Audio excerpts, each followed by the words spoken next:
I launched my first online course a little over 2 years ago, and since that time, I've made $357,000 in course sales. Now, making online courses is a fantastic way to make money online. Number one, because it's probably one of the most passive ways that you can make money. Number two, because you're providing a lot of value to the people that buy your course.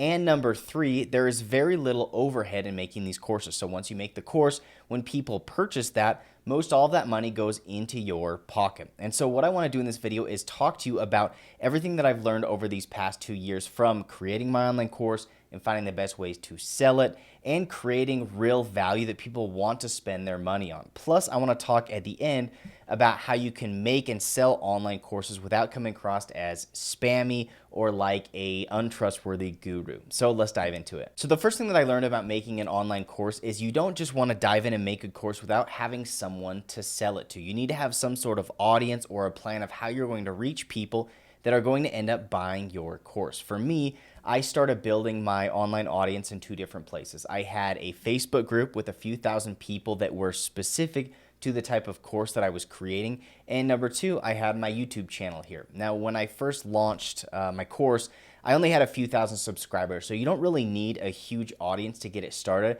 but you want to make sure that once the course is finished, you can do some sort of announcement to get the word out there and hopefully get some course sales right off the bat, because this is going to help get the ball rolling, get some good feedback, some testimonials, some reviews, and the word of mouth is going to start to spread. Now, along with this, the other thing that I learned is you want to make sure that you create a course in a very specific niche. If your course is way too broad, it's going to be really difficult to compete because there are other people that are bigger experts than you, and you want to make sure that you can kind of nail down a very specific box that only you are competing in. And the nice part about this is then when people come to your site and they find your course, they're going to say, wow, this is a perfect fit for what I'm looking for. They're speaking directly to me, and this is the only solution. This is the only online course for this specific topic that I'm looking for. And so by choosing a specific niche, it's going to make course sales much easier. Now, in my example, the first course that I put out there was a search engine optimization course. And there are a lot of SEO courses out there. And so what I decided to do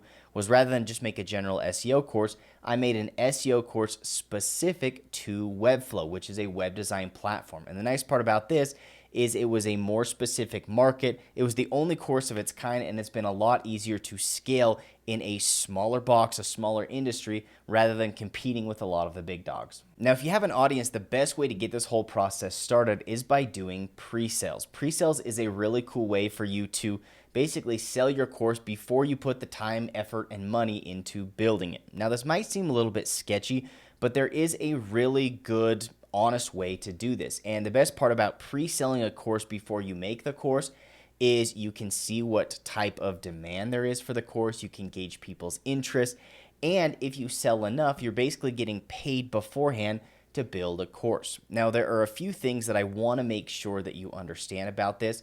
Is you have to make sure that this is a 100% honorable pre-sale. And the best way to do this is just to be upfront with people about the fact that the course is not done yet and it's going to be launching in 1 month, 3 months, however long you feel that it's going to take you. Now, if you offer this pre-sale and you start collecting payments and then you realize that the demand is just not there, there is nothing wrong with scrapping the project and changing your direction.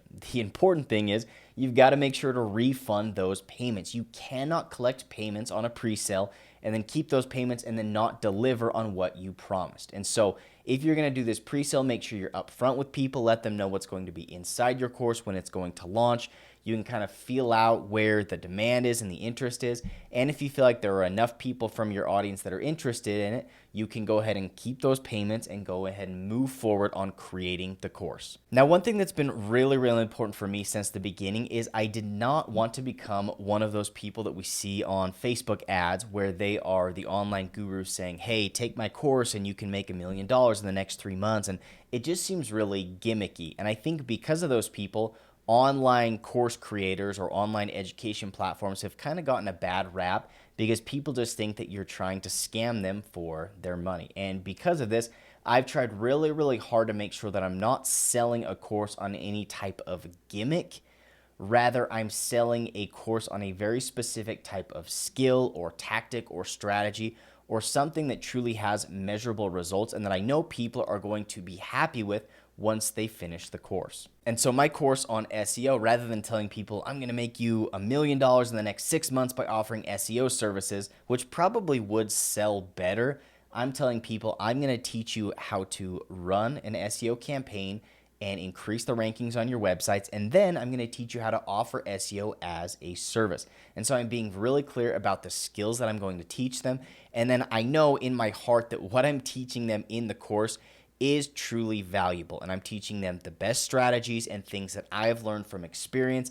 And I'm not teaching them anything that I don't know for certain is going to help them and their business. So if you're looking for an idea of a cool course to create, you can look into maybe a course on a specific no-code tool or something specific that you've learned in your career or an experience that you've had in your job. Whatever it is that you feel like is specific to you that you could consider yourself an expert at, if you have some sort of value to share with people, that's a great place to start in creating your first course. And the nice part is, even though you are starting in a smaller niche like I have, you can eventually expand that and make it a more general course once you've exhausted the niche. Now, another thing that I just really want to reiterate is the quality of your education. The last thing that you want to do is put out a crappy course that doesn't have any valuable information and have everybody requesting a refund and people bad-mouthing you and saying that you're a scam. This is the worst thing that you can do. So make sure that the quality is truly there. To do this, you need to make sure that you're spending a lot of time and effort on the content of your course. You want to make sure that as you film it and create it, you're providing resources and everything is just top tier, because it's going to come back to bite you really fast if you put out a crappy course that doesn't have what you promised. And so this is something that we're constantly trying to do. In fact, we are just working now on our third revamp of our SEO course. We continue to update this as strategies change and we learn new things inside our agency. And so I'm doing my very best to make sure that the quality is always there, because I know that people talk. And I know that if I do a good job and put the best content out there that I possibly can, people are going to be grateful, people are going to give us great testimonials and reviews, and they're going to tell their friends. And so at the end of the day, and this goes for anything that you do in your career, make sure that you're doing your very best work and that you're delivering on everything that you promise, and it's going to scale itself. It's going to grow organically because people are going to appreciate the work that you put into it. So if you have any questions about creating your own online course, don't be afraid to drop those questions down in the comments, and I'll be quick to respond. And if you are interested in looking into my SEO course for Webflow designers, I'll also drop a link to that down in the description. Thanks so much for watching, and we'll catch you in the next video.